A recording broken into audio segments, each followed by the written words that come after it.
The Hook.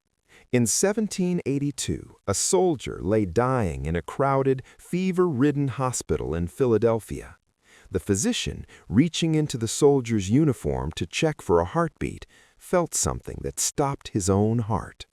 Beneath the blood-stained wool of a Continental Army jacket was a secret that could lead to a court-martial, a public hanging, or the rewriting of American history. Private Robert Shirtliff was not a man. She was Deborah, and she had already carried 3 musket balls in her leg for the cause of liberty. The chains of indenture. The story begins in the harsh, rocky soil of Plimpton, Massachusetts. Born into crushing poverty and abandoned by her father, Deborah Sampson is bound into indentured servitude at the age of 10. For nearly a decade, she lives the life of a farmhand, her muscles hardening under the New England sun. Unlike other girls of the 1770s, Deborah possesses a dangerous thirst for knowledge. She borrows books from the master's sons, teaching herself to read and write by candlelight. But as the echoes of Lexington and Concord reach the farm, Deborah realizes that the revolution for liberty is one she is barred from joining because of her gender. The metamorphosis. In 1782, at 21 years old, Deborah makes a choice. She stitches a suit of men's clothing in secret. She practices a lower gait, a deeper voice, and the stoic silence of a seasoned laborer. Under the alias Robert Shirtliff, she enlists in the Fourth Massachusetts Regiment. The recruiter, desperate for able-bodied men as the war drags into its final grueling years, doesn't look twice at the tall, lean boy with the steady gaze. The taste of lead. The story follows Deborah into the heart of the conflict. She isn't a desk clerk, she is a light infantryman, the elite scouts of the Army.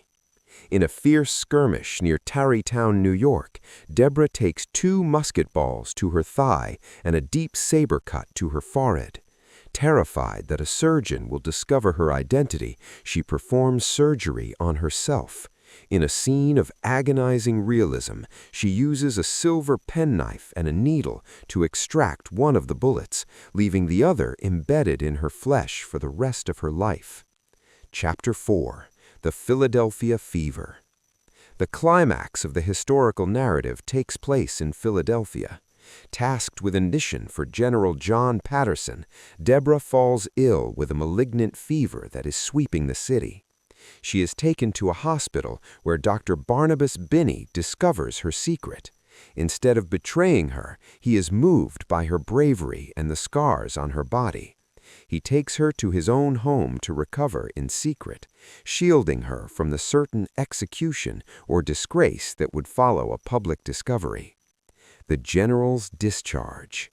The war ends. The Treaty of Paris is signed, but for Deborah, the final battle is the confrontation with her commanding officers. In a moment of incredible tension, she is ordered to deliver a letter to General Henry Knox. She believes it is her order for arrest. Instead, through the intervention of Dr. Binney and the respect she earned on the battlefield, she receives an honorable discharge. Chapter 6. The Legacy of a Patriot. The story concludes with Deborah's later life. She becomes the first woman in America to embark on a public lecture tour, telling her story to stunned audiences. With the help of her friend, the midnight rider Paul Revere, she petitions Congress for the military pension she earned through blood and fire. The Winter of the Ghost. The winter of 1783 did not arrive with the soft grace of falling snow. It arrived like a serrated blade across the Hudson Valley. For the men of the Fourth Massachusetts, the war was over in the halls of diplomacy, but in the trenches of Newburgh, the air was thick with a different kind of danger, mutiny. Deborah, still known to her brothers in arms as Robert Shirtliff, sat by a dying fire, her hand instinctively pressing against the cold, hard lump in her thigh, the second musket ball she had been unable to dig out. It was a permanent passenger now, a leaden reminder of the skirmish at Tarrytown. The specter in the camp. The soldiers were restless. Congress had no money. The men who had bled for the promise of a new nation were now starving, their boots rotting off their feet. Rumors swirled that the army might march on Philadelphia to take by force what they were owed. "They'll hang us for traitors before they pay us as heroes," muttered Silas, a rugged corporal who had shared a tent with Deborah for 6 months. He looked at her, his eyes narrowed in the flickering light. "I'm just waiting for the frost to break, Silas. Peace is harder on the bones than war." She had survived the British. She had survived her own self-administered surgery, but the psychological toll of the long wait was starting to fray her nerves. Every trip to the latrine was a tactical maneuver. Every bath in the freezing river was a risk of exposure. She was living in a state of hypervigilance that made the sound of a snapping twig feel like a cannon blast. The general's summons. One morning, as the fog sat heavy over the Hudson, a rider bearing the insignia of General Patterson's headquarters arrived. "Private Shirtliff, to the general's quarters, now!" A cold sweat that had nothing to do with the winter air broke across Deborah's skin. Had Dr. Binney's letter arrived? Had the seamstress in West Point, who had looked at her too closely, finally spoken up? She marched toward the stone house used as the command center, her back straight, her gait long and masculine, a rhythm she had perfected until it was second nature. Inside, the air smelled of pipe tobacco and old parchment. General Patterson was hunched over a map. He was a man who valued discipline above all else, but he had a strange fondness for the young, spindly lad who had shown more courage than men twice his size. "Shirtliff," Patterson said without looking down, "the war is cooling, but the frontier is not. I need a courier I can trust, someone who doesn't talk much and moves fast. You're to take dispatches to the outposts near the Jersey line. It's Tory country. If they catch you, they won't just kill you, they'll make an example of you." The shadow in the woods. The mission was a reprieve from the suffocating scrutiny of the camp, but it was a journey into the mouth of the wolf. Deborah rode out alone, the weight of the leather satchel against her hip. 4 days into the journey, she sensed them. Cowboys, not the romanticized figures of later myths, but the ruthless loyalist raiders who prowled the no-man's land between the armies. She spurred her horse, but the terrain was a trap of slush and mud. A shot rang out, clipping a branch inches from her head. She didn't panic. She had been here before.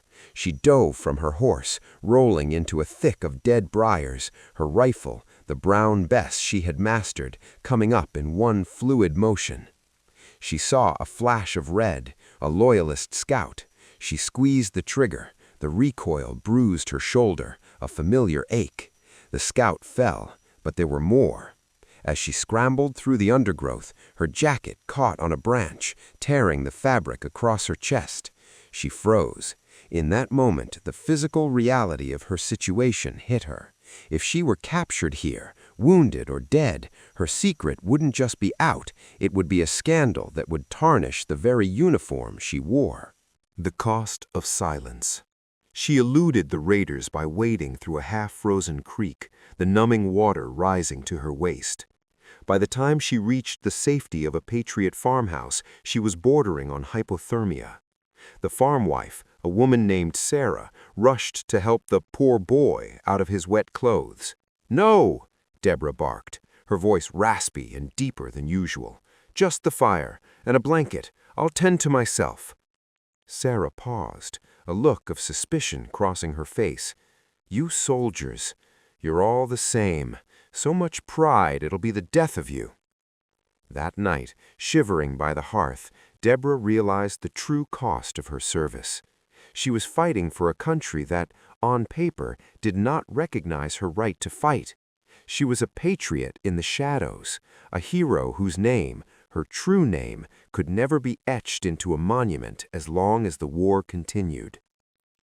As the sun rose over the Jersey hills, Deborah patched her torn uniform with a needle she kept hidden in her lining.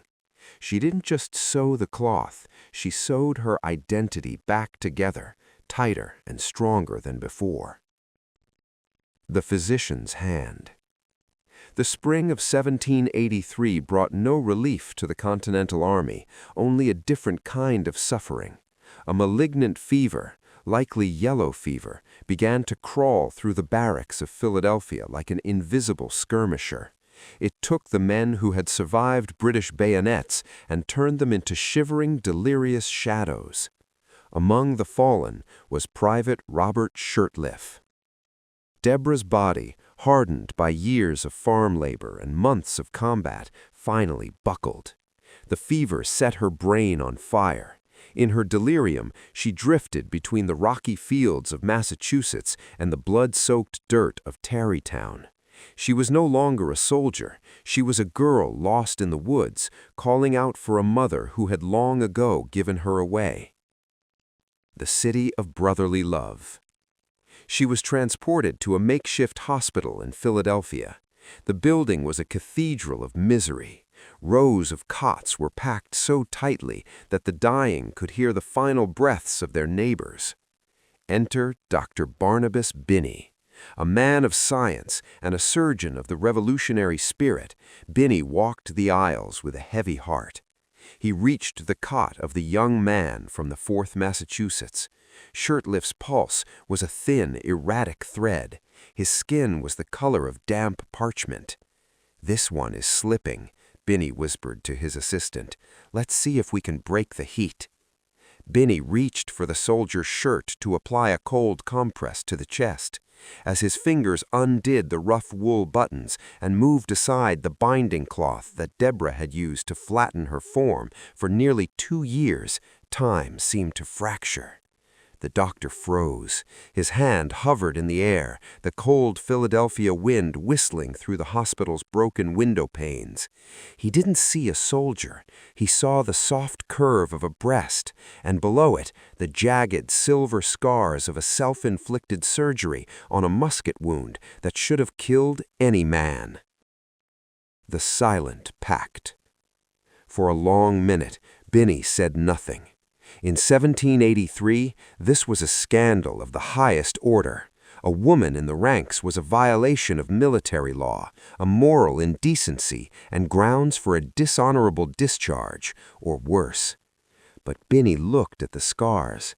He saw the evidence of a soldier who had bled for the same cause he served. He saw a person who had valued liberty more than her own safety or reputation. "Carry this soldier to my private residence," Binney ordered his assistant, his voice trembling with a sudden fierce protectiveness. "But doctor, the regulations—" "I said my residence," Binney snapped. "The boy needs specialized care. I will not have him dying in this filth." The awakening. Days later, the fever broke. Deborah opened her eyes to see a canopy bed and the soft glow of a lamp, not the canvas of a tent or the rafters of a barn. She saw Dr. Binney sitting in a chair by the window, reading a medical journal. As she tried to sit up, the movement sent a flare of pain through her leg. Her hand went instinctively to her chest. She felt the loose linen of a nightshirt, no bindings, no wool. Her heart hammered against her ribs like a trapped bird. She looked at the doctor, her eyes wide with the realization that the game was over. The secret she had guarded with her life was gone. "You've been asleep a long time, Robert," Binney said, stressing the name with a subtle, knowing irony. He stood up and walked to the bedside. Deborah's voice was a ghost of itself. "Am I to be hanged?" Binney looked at her for a long time. He saw the terror in her eyes, but he also saw the iron resolve that had carried her through the war. "I have seen many men in this war, Private. I have seen them run at the sound of a drum. I have seen them desert for a crust of bread. But I have never seen a soldier who performed surgery on their own thigh with a penknife to avoid discovery. I have told no one, not the general, not the orderlies. Deborah felt a tear track through the grime on her face. "Why?" "Because," Benny replied, "the country you fought for is still being born, and it would be a shame if one of its finest citizens was destroyed by its own narrow-mindedness." The shadow of the future. For the next few weeks, Deborah lived a double life within the doctor's house. To the world, she was a recovering soldier. To the Binney family, she was a phenomenon. But the peace treaty was being finalized. The army was being disbanded. Soon, Shirtliff would have to report back to the regiment for the final muster. Binney handed her a letter one evening, sealed with heavy red wax. "This is for General John Patterson. Do not open it until you are in his presence at West Point. It contains the truth, Deborah. Your war is over, but your struggle for recognition is just beginning." Deborah took the letter. She looked at her uniform, cleaned and pressed by Binney's servants. It was the skin she had worn to become free. Now she would have to face the man who had commanded her, not as a soldier, but as a woman who had deceived the entire American High Command. The general's verdict. The journey from Philadelphia back to the highlands of the Hudson was the longest of Deborah's life. Every clop of her horse's hooves on the dirt road sounded like a gavel strike. She wore the uniform of the Fourth Massachusetts for the one she knew would be the last time. The leather satchel containing Dr. Binney's letter felt like it weighed more than her heavy musket. She arrived at West Point in October 1783. The atmosphere was surreal. The war was won, the British were evacuating New York City, and the Continental Army was dissolving into the mist of history. The inner sanctum. General Patterson's headquarters was a hive of activity. Officers were tallying debts, signing discharges, and planning their return to civilian lives. When Private Robert Shirtliff was announced, Patterson looked up with a genuine smile. "The ghost returns from the grave," Patterson boomed, waving her inside. "Binney wrote to me that you were near death, Shirtliff. I see Philadelphia's air, or perhaps its ale, has restored you." Deborah stood at rigid attention. Her throat was so dry she could barely swallow. "General, I have a communication from Dr. Binney. He instructed me to deliver it only to your hand." She reached into her satchel and pulled out the letter. The red wax seal seemed to glow like a drop of fresh blood. Patterson took it, his expression shifting from jovial to curious. He broke the seal and began to read. The silence of great men. The room went deathly silent. Deborah watched the general's eyes move across the parchment. She saw his eyebrows knit together, then rise in shock. He looked up at her, then back at the letter, then at her again, scanning her face as if searching for a map he had misread for years. He stood up and walked to the window, his back to her. Outside, a company of soldiers was drilling on the plain. Deborah waited for the shout, the call for the guard, the stripping of her rank. "In Tarrytown," Patterson said, his voice low and rhythmic, "you were wounded. You refused to go to the surgeon. I remember. I praised your manly fortitude to the other officers." He turned around. There was no anger in his eyes, only a profound, staggering bewilderment. "How? How did you endure the marches, the cold, the crudeness of the men?" "I wanted to serve, sir," Deborah said, her voice finally steady. "I had no family, no fortune, and no future in a kitchen. I believed in the cause. I still do." Patterson looked at the letter again. "Binney says here that you are a person of exquisite delicacy and heroical spirit. He begs me to treat you not as a criminal, but as a patriot." The test of honor. Patterson paced the small room. "If this gets out, Shirtliff, or whatever your name is, the critics of the army will use it to mock us. They will say we were so desperate we sent girls to do the work of men. They will say the Fourth Massachusetts was a farce." "I did the work, General," countered Deborah, her pride finally eclipsing her fear. "I marched 30 miles a day. I scouted the neutral ground. I took a bullet and stayed on the line.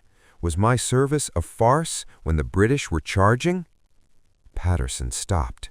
He looked at the woman standing before him, tall, scarred, and more disciplined than half the recruits he'd seen hang their heads in battle. He realized that to punish her would be to admit that he, a general of the Continental Army, had been fooled by a girl for nearly 2 years. But more than that, he realized he was looking at an American story that was more radical than the Revolution itself. The final order. "Wait here," Patterson commanded. He left the room and returned 20 minutes later with General Henry Knox. The two high-ranking officers whispered in the corner. Knox, a man of massive frame and even larger reputation, looked at Deborah with an expression that bordered on awe. Finally, Patterson sat at his desk and dipped a quill into the inkwell. The scratching of the nib on the paper was the only sound in the room. He dusted the page with sand, blew it clean, and handed it to her. It was not an arrest warrant. It was an honorable discharge. "It is the opinion of this command that Private Robert Shirtliff has fulfilled his duties with bravery and fidelity. We will provide you with enough pay to return to Massachusetts and a suit of civilian clothes." He stepped closer, lowering his voice. "Go home, Deborah. Put this uniform away. The world is not ready for what you've done. But let it be known between us, you were as good a soldier as any man who ever wore the Continental blue." Leaving the shadow. Deborah walked out of the headquarters and into the crisp autumn air. She was no longer a soldier, but she was not yet the woman the world expected her to be. As she walked past the rows of tents, Silas, her old tentmate, called out to her, "Hey, Shirtliff! Going home to find a girl and settle down?" Deborah stopped and looked at him. She felt the heavy lead ball still buried in her thigh, the permanent souvenir of her secret war. She smiled, a sad, triumphant smile that Silas couldn't possibly understand. The Patriots' return. The transition from the roar of the battlefield to the silence of the spinning wheel was a slow, agonizing suffocation. When Deborah Sampson returned to Massachusetts, she did not return as Robert Shirtliff. She stepped off the stagecoach in feminine attire, her hair grown long, her frame softened by the lack of a soldier's pack. But the woman who returned was not the girl who had left. She married a farmer named Benjamin Gannett. To her neighbors in Sharon, Massachusetts, she was a mother and a hard-working wife. But as the years passed, the spirit of '76 began to fade into the dry ink of history books, and the veterans of the Revolution were being forgotten. The return of the warrior. By the 1990s, the Gannett farm was struggling. Debt, the common enemy of the early American farmer, was knocking at the door. Deborah, limping from the lead ball still lodged in her leg, the permanent souvenir of her secret war, realized that the country she had fought to build was now letting her starve. She decided on a move that was, in many ways, more radical than enlisting. She went public. In 1802, Deborah Sampson became the first woman in American history to embark on a professional lecture tour. She traveled across New England and New York, standing on stages in theaters and town halls. The hook for the audience was the scandal, the female review. But when she stood before them, she didn't just tell stories. She wore her old uniform. She performed the manual of arms with a heavy musket, her movements precise, sharp, and terrifyingly professional. The American audience, many of whom had fought alongside men like Robert Shirtliff, sat in stunned silence as she described the blood at Tarrytown and the cold of the Hudson. The friendship of giants. The path to her pension was blocked by a wall of bureaucracy. The law stated that pensions were for men who had served. To the government in Washington, D.C., Deborah Sampson didn't exist in the military records. It was then that she found an unlikely ally, Paul Revere. The legendary silversmith and patriot had heard of Deborah's plight. He visited her at her small, humble farm and was moved by her character. In 1804, Revere wrote a letter to the U.S. Congress that would change everything. I have been much gratified to find a female with such sentiments. She has a mind much above the common run. She told me she had no education but what she got herself. With the backing of a founding father, the tide finally turned. In 1805, Congress placed Deborah Sampson on the pension list. She became the first woman to be officially recognized by the U.S. government as a combat veteran. The final muster. Deborah Sampson Gannett died in 1827 at the age of 66. Her life had spanned the birth of a nation, from the desperate cries of no taxation without representation to the settled peace of a growing republic. But her story didn't end with her breath. Her son, Earl Gannett, later petitioned Congress for back pay.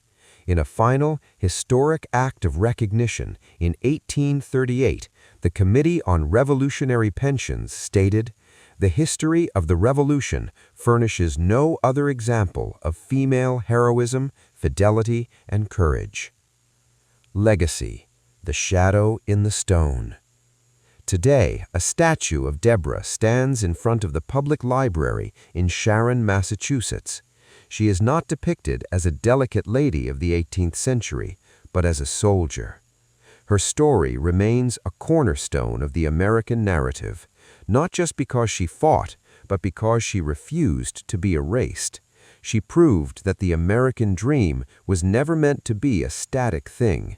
It was a frontier that had to be claimed, sometimes with a penknife, a musket, and a secret kept in the heart of a patriot. When you walk through the hallowed halls of American history, you see the faces of Washington, Jefferson, and Adams. But if you look closely into the shadows of the light infantry, you might see the ghost of a tall, lean soldier with a steady gaze and a secret. That is Deborah, and she is still standing guard. The story ends. Thank you for following this epic journey through the life of Deborah Sampson. Would you like me to provide a historical fact sheet comparing the story's events to the actual historical records, or perhaps suggest more true stories of hidden figures from the American Revolution?